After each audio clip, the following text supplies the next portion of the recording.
여러분 안녕하십니까. 신문을 부은 방송 아침엔 매일경제입니다. 저는 이상훈이고요.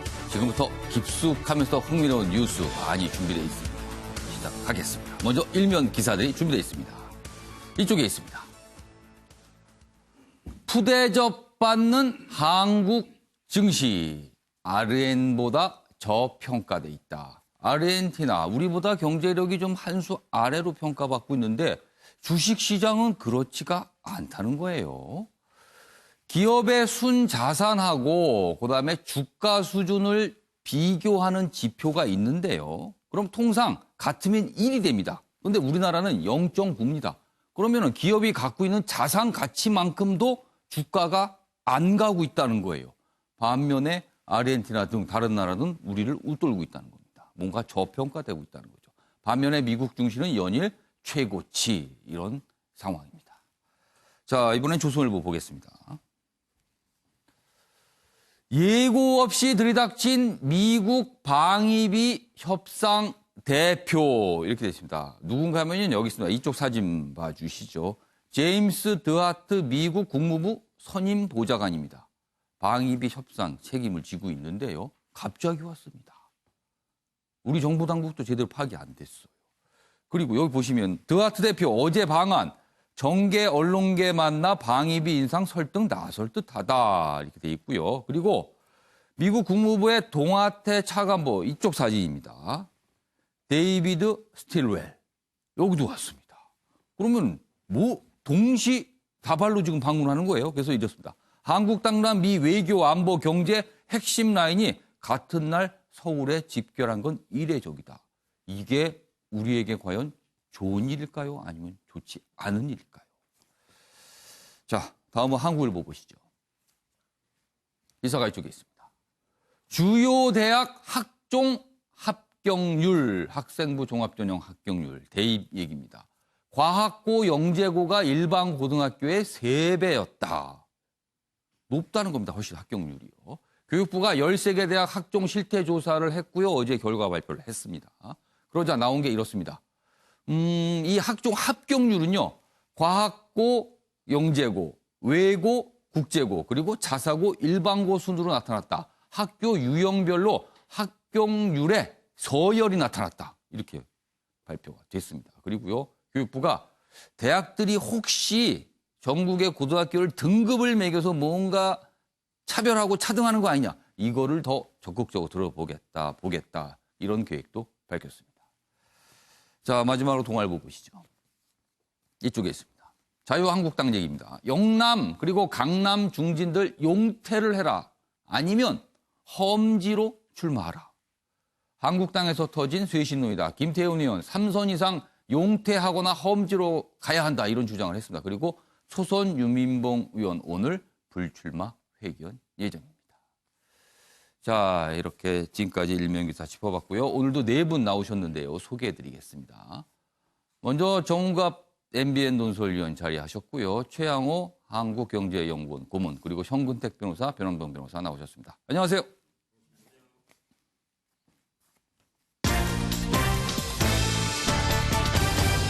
오늘날 주요 이슈들을 정리한 아침을 여는 키워드 4가지 준비되어 있습니다. 첫 번째 키워드 화면 봐주시죠. 박찬주 쇼크의 쇄신론이 나왔습니다. 방금 일면 기사에서 봤던 자유한국당 얘기고요. 징용 판결, 제3의 해법 이런 얘기들이 지금 거론되고 있습니다. 지금까지 일본과 극한 대치였는데 어떤 실마리가 지금 나온 듯 하고요. 가석방 없다. 어제 법원에 재판이 있었는데 이례적으로 재판부가 이런 얘기를 했습니다. 마지막 키워드는요. 과학고와 일반고 학종 실태 조사 결과 관련된 내용입니다. 자, 이렇게 4가지 키워드로 오늘 내용 정리했고요. 첫 번째 이슈는요. 자유한국당 상황부터 좀 다뤄보겠습니다. 매일경제입니다. 한국당 첫 중진 용퇴론이 나왔습니다. 그동안 너무 조용한 거 아닌가, 너무 잠잠하다 이랬었는데 어제 나왔죠. 물갈이의 신호탄이 되는 건가 이렇게 제목이 돼 있고요. 내용 보면요. 김태흠 의원, 강남의 지역구를 둔 중진들 그리고 영남의 지역구를 둔 중진들 용퇴해라. 아니면 험지로 가라.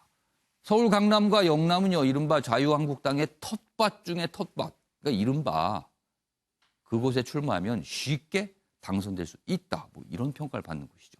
그러니까 물러나라고 지금 주장하는 겁니다. 그리고 여기에 더해 전현직 대표 지도부도 험지 출마하라 이겁니다.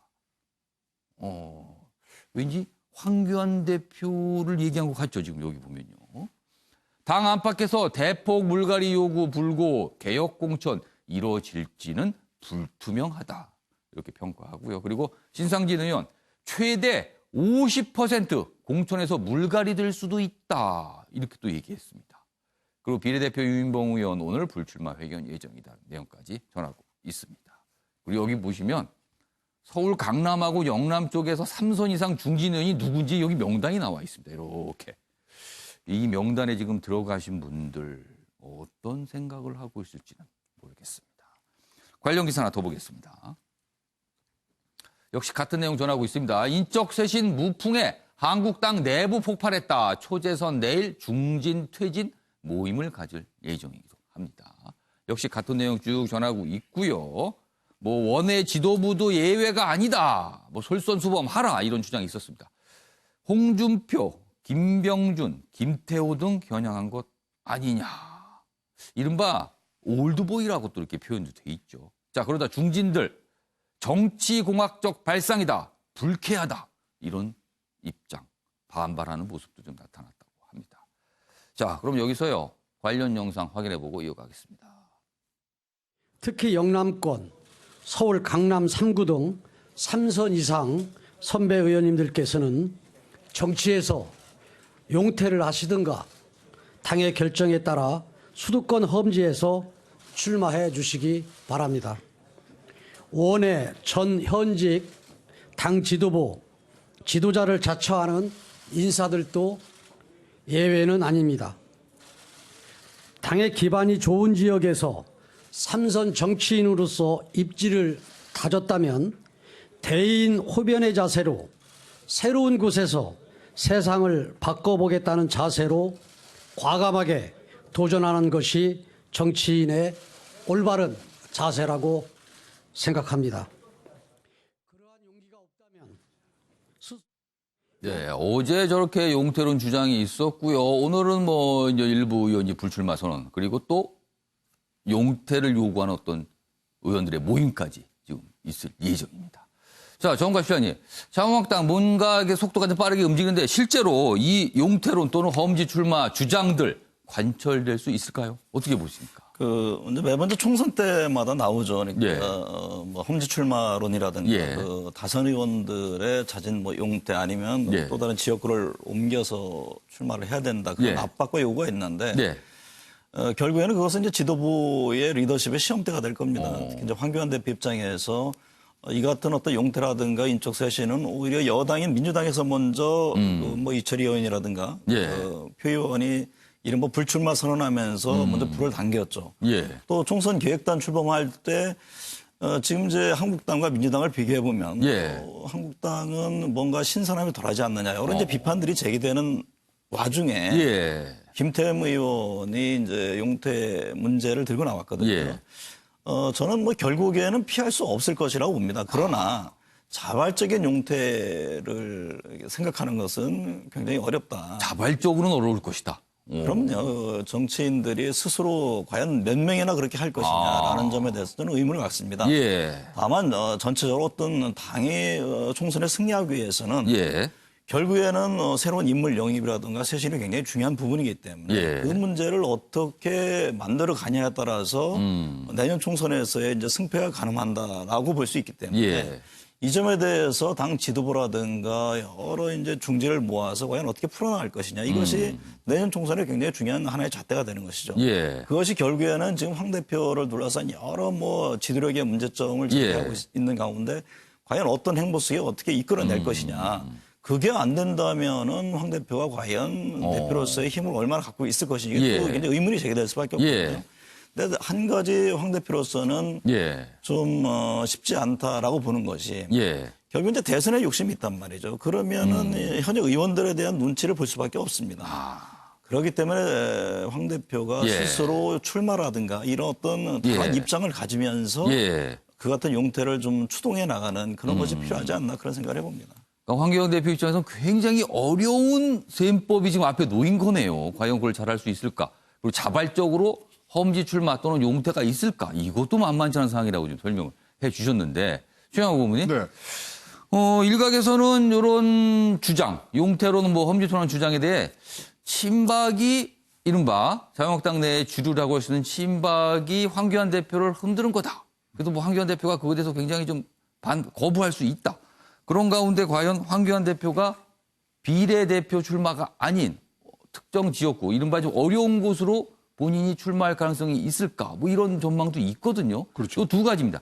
친박의 흔들기다. 그리고 황교안 대표는 과연 험지 출마를 선택할까? 이 부분은 어떻게 전망하세요? 근데 이제 물갈이라는 그 예. 사전적 의미를 보면 수조나 수영장에 물을 바꾸는 행위를 물갈이라 그러는데 그렇죠. 근데 우리 국회를 큰 수조라고 보면 예. 물을 바꿀 생각은 안 하고 그 안에 있는 예. 물고기들을 지금 바꾸면은 이게 뭐 굉장히 좋은 이거 어떻게 되는 겁니까? 예, 물을 바꾸는 거하고 물고기를 바꾸는 건데 어떻게 차이가 되는 겁니까? 아니 그러니까 지금 뭐 예. 이 탁한 물을 하고 그게 아주 맑고 좋고 국민의 뜻을 담는 그런 수조가 돼야 되는데 예. 물을 바꾸는 게 아니라 물고기를 바꾸는 건데요. 어. 이거는 2008년부터죠. 예. 뭐 그때부터 친박 예. 친이가 싸움을 했고 예. 그다음에 그게 바뀌었고 공천 학살이라는 얘기가 나오면서 그다음에 계속 쭉 이어졌단 말이죠. 예. 그렇다면 물갈이가 지금 자유한국당 내에서는 뭘로 쓰이냐면 당내 세력의 재편으로 지금 표시가 되고 있어요. 특정 세력이 당내 세력을 장악하는 그렇죠. 수단으로 물갈이가 자꾸 쓰인다. 아니 이제 2000년도부터 쭉 보세요. 초선 당선율이요 40%가 넘어요. 예. 그리고 뭐 65% 65%까지 갈 때도 있고요. 예. 초선이 많이 들어왔다 그래서 우리 국회가 효율적이고 잘 됐냐? 당을 어떻게 운영하는 당의 주체만 바뀌었을 뿐이지 지금 새로운 인물들이 들어왔느냐? 그러니까 사람이 바뀐다고 예. 전부가 뭐가 아니다. 바뀌었느냐? 이런 얘기네요. 그다음에 물갈이를 하려 그러면 예. 신진을 키우는 그런 양성의 프랜이 있어야 되는데 예. 그거 없이 선거 때만 되면 물갈이 한다 그래서 선수로 자릅니다. 예. 아니 선수로 자르는 게 어디 있습니까? 3선 이상은 나와라.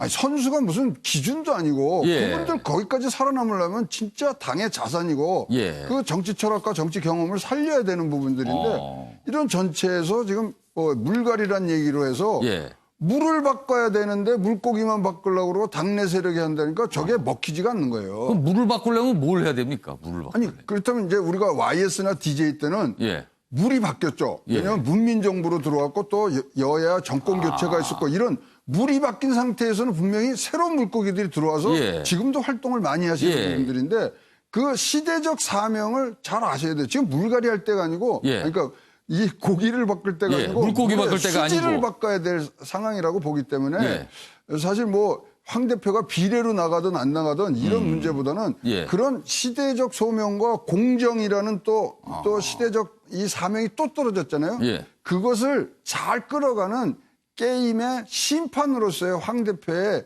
역할이 중요한 거지. 뭐 비례 원내 저는 그거보다 황 대표가 이 보수의 통합과 예. 뭐 이런 자기가 갖고 있는 그런 예. 목표를 향해서 좀 다른 생각을 해주셨으면 좋겠다고 그러니까 생각합니다. 뭔가 사람을 교체한다, 사람을 내버린다 이 차원이 아니고 뭔가 비전을 제시하고 방향을 제시하고 큰 어떤 그림을 그려놓고 가야 된다. 그게 진정한 물갈이인데 그게 없다는 지적 같으신데 그런데요. 다음 기사는 그거와 관련돼 있습니다. 보시죠.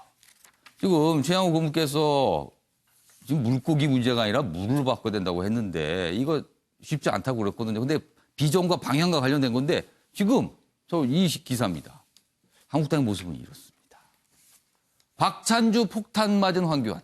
공정 중시 흐름 국민 눈높이 못 읽은 패착이다. 최양호 고문님 설명대로라면요. 이거 물갈이 안 되는 겁니다. 지금요. 지금. 보겠습니다. 황교안, 박찬주 영입시도 미스터리라고 돼 있습니다. 제목이 미스터리. 알도리가 없다. 이런 뜻입니다. 지금. 적폐 수사 피해자 컨셉으로 인재 영입 추진. 삼청교육대 발언 논란 뒤에야 철회 의사. 일각에서는 이거 도대체 왜 이러는가라고 의문을 제기하고 있고요. 그러자 박찬주, 어제 또 이 박찬주 예비역대장은 뭐 라디오에 이제 출연해서 여러 가지 얘기 좀 했어요. 사과 않겠다. 그러니까 이른바 이제 삼천교육대 발언 관련해서 사과 아니라 나는 해명을 할 뿐이다. 사과 아니다. 뭐 이렇게 얘기하고요. 그리고 우리공화당 뭐 출마설이 있었는데 그거에 대해서는 부인을 했습니다. 자, 그럼 여기서요. 황교안 대표의 이야기 그리고 박찬주 예비역대장의 이야기 들어보겠습니다. 지금까지 임태훈이라는 분이 해온 활동들을 보면 예. 그분이 인권을 뭐 가장했을 뿐 제 시각에서 보면 너무나 정치 이념 편향적이고 비이성적이고 오히려 인권을 하신다는 분이 다른 사람의 인권을 짓밟는 그런 이중성에 제가 분노를 나타낸 것인데요. 저는 사과할 의사가 없고요. 사과할 일이 아니고 해명할 일이라고 생각을 하는 겁니다. 사과할 의사가 없다는 말씀은 사과를 한다는 본심이셨다, 것은 소신이셨다 이런 말씀으로 받아들여도 되는 겁니까? 그게 아니고요. 예. 사과를 한다는 것은 임태훈 소장이 해왔던 여러 가지 그 비이성적이고 비인간적이고 비인권적인 행동들을 인정하는 결과가 되기 때문에 사과할 수 없다는 뜻입니다.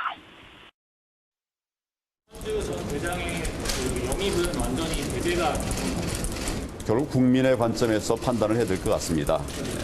그런 정도로 말씀드리겠습니다. 삼천교육대 관련해서 나중에 얘기하겠다라고 하셨는데 그거에 대한 좀 입장을 좀 보여주세요. 지금 말씀드린 것처럼 이 문제에 관한 판단은 국민의 관점에서 판단할 수밖에 없다. 그런 생각을 합니다. 자, 황교안 대표의 얘기 속에 뭔가 큰 고민이 사실 묻어납니다. 그리고 자유한국당이 지금 박찬주 예비역대장 영입 문제로 지금 어떻게 보면 이 내홍을 겪고 있는 상황인데요. 반면에요. 민주당 얘기 좀 해보겠습니다. 더불어민주당에서는요. 새로운 사람을 영입을 했습니다. 다음 기사입니다. 이 남자가 등 돌렸던 민주당 깜짝 카드 27세 27살입니다. 유튜버 황희두. 이 남자라는 건요. 20대 남성 자영업자. 주로 문재인 정부에 대해서 강한 반감을 드러낸 세대죠. 계층이라고 할 수 있는데 그런데 27세 유튜버 황희두 여기 얼굴 사진이 있는데요. 깜짝 카드로 영입했다. 이거 뭐 약간 어느 정도 긍정적인 평가를 좀 하고 있어요. 총선 기획단 합류한 전직 게이머고요. 그리고 지금은 사회운동가로 활동하고 있는 20대 청년입니다. 자, 여기 이런 얘기를 합니다. MB 이명박 정부 그리고 박정희 MB 박정희 존경했지만 마음이 바뀌었다. 가짜 뉴스 막기 위해 유튜버 활동, 총선 출마할 생각은 전혀 없다.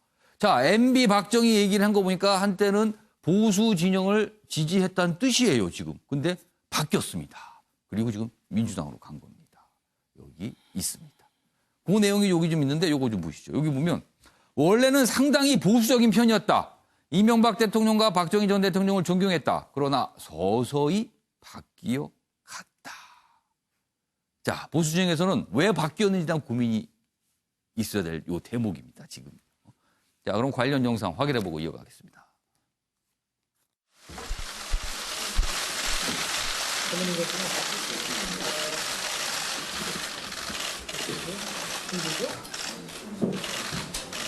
자, 총선 승리! 화이팅! 저는 결과보다도 그 과정이 되게 중요하다고 생각을 하는데 그런 과정에서 뭔가 이 친구들이 자존감을 많이 이렇게 상실하는 경우도 많이 봐서 그래서 많은 청년들이 그 과정에서 어떻게 보면 공정한 그런 사회를 만들어갈 수 있도록 저도 최대한 열심히 노력을 해야겠다는 생각이 들었습니다. 변호사 변호사.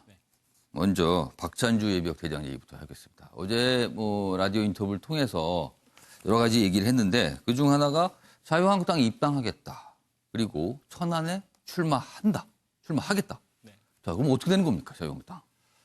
이제 박찬주 대장의 그 영입 과정에서 황교안 대표가 적극적으로 영입을 추진했었고, 그 다음에 이제 논란이 불거지니까 또 영입을 처리한 듯한 발언을 하고, 또 이후에 또 여러 가지 왔다 갔다 하는 모습을 보이는 것처럼 좀 언론에서는 비춰지고 있습니다. 근데 이제 사실 당내 상황을 물어보면은 그 처음에 논란이 되면서부터 여러 가지 고심을 많이 하고 싶었던 상황이셨고, 다만 어쨌든 영입을 제의했었기 때문에 바로 논란이 불거지자마자 본인은 안 된다라고 말하면 예의가 아니기 때문에 일단 완곡한 어법으로 약간 여지를 두셨던 것이지 처음부터 이렇게 뭐 갈팡질 출입하겠다는 상황은 아니었던 걸로 알고 있습니다. 이제 어쨌든 그분이 자유한국당 당원으로 입당을 하신다라면 그분이 당원 자격에서 천안을에 뭐 출마를 해서 경선을 하겠다라는 건 이제 본인의 의지신 뭐 거죠. 입당 이런 거는 사실 막을 방법은 없는 거잖아요. 그렇죠. 뭐 그분이 뭐 특별히 해당에 행위를 했다거나 아니면 탈당하고 복당한다거나 그래서 당원 자격에 대해 심사를 거치는 과정이 아니라고 한다면 누구나 당원은 될 수 있으니까 그분이 들어오실 수는 있겠죠. 그래서 그분이 자신의 고향인 천안을에서 뭐 경선을 하겠다라든가 한다라면 그거는 그야말로 그 지역 유권자들의 평가를 받을 문제이기 때문에 당에서 경선조차 나오지 마라. 그런 오히려 더 민주적이지 않은 방식이 될 수가 있겠죠. 당에서는 어쨌든 국민들이 여론을 감안했고 여러 가지 소통 과정에서 다소 조금 뭐 물론 일각의 지지를 상당히 받는 분이시기는 하지만 또 여러 가지 뭐 다양한 의견을 들어야 되기 때문에 조금 여러 가지 유보적인 입장을 취할 수밖에 없겠다라는 입장을 잡고 있는 것 같습니다. 그래서인가요? 뭐 황교안 대표가 뭐 국민의 뭐 입장에서 판단하겠다. 그러니까 국민들이 어떤 판단하실 거다. 뭐 이런 취지로도 들립니다. 정대 변호사. 오늘 보면 사실 언론에서 이 최근에 이 총선 준비 과정에 대한 평가를 보면은 자유한국당은 약간 문제점 제기를 많이 하는 것 같고요. 반면에 민주당 쪽에서는 이건 뭐 괜찮게 가고 있는 모습이다. 이렇게 평가가 나오거든요. 그래서 아까도 27세 유튜버 기사도 이렇게 소개가 돼 있는데 글쎄요. 민주당 잘 되고 있습니까? 어떻게 평가하십니까? 한국당보다는 잘 되고 있는 게 아닌가 보고 있습니다. 한국당보다는 잘 되고 있다. 왜냐하면 가장 중요한 게 룰인데요, 룰. 사실 이제 이해찬 대표가 1년 전에 룰을 확정시켰습니다. 그러니까 지금 뭐 현역 20%라든지 이런 것들도 이미 룰을 확정시킨 바아니라 어찌 보면 사실 룰 싸움이거든요. 근데 지금 이제 한국당 측에서 이제 중진 용태론이 나오지만 이런 식으로 예를 들어서 지역을 특정하거나 아니면 3선 이상 용태하라 그러면 그분들이 수긍하기가 어렵죠. 근데 예를 들어서 평가를 통해서 뭐 여론조사를 한다든지 당원들끼리 평가를 한다든지 아니면 뭐 의원들끼리 평가를 한다든지 뭔가 어떤 객관적인 걸 가지고서 평가를 해야지 이렇게 만약에 뭐 지역이라든지 선수를 한다 그러면 예전에 친박, 친이 이런 논쟁이 재현될 수밖에 없거든요. 지금 그럼 당연히 이제 친박은 친황이냐 아니냐 이걸로 이제 판단을 할 수밖에 없어서 결국 줄서기가 반복되고 사실은 뭐 지역을 얘기하지만 어찌 보면 특정 세력을 얘기하는 거잖아요. 그렇게 되면 과거처럼 끊임없이 어찌 보면 줄서기와 이런 게 반복되기 때문에 저는 아마 지금이라도 황교안 대표 입장에서는 사실은 이 인재 영입이 굉장히 중요한 카드입니다. 야당 입장에서는. 근데 이건 이미 약간 어쨌든 1차적인 거는 실패로 갔기 때문에 제가 보기엔 오히려 룰을 만드는 거에 더 집중하는 게 낫다. 그래서 그 룰대로 해나가면 오히려 더 잡음이 적지 않겠는가 이런 생각을 해봅니다. 민주당은 지금 뭐 현역 의원 평가를 해서 하위 20%는 감점을 좀 강하게 주겠다 이런 룰이잖아요 지금. 네네 맞습니다. 근데 사실상 이제 감점을 그렇게 받게 되면 공천이 힘들 수 있다 이런 얘기가 나오는데 그럼 막상 이제 공천 때 돼서 그런 현상이 벌어지면 또 감점 받고 이제 어려워지는 의원들이 또 반발하지 않을까요?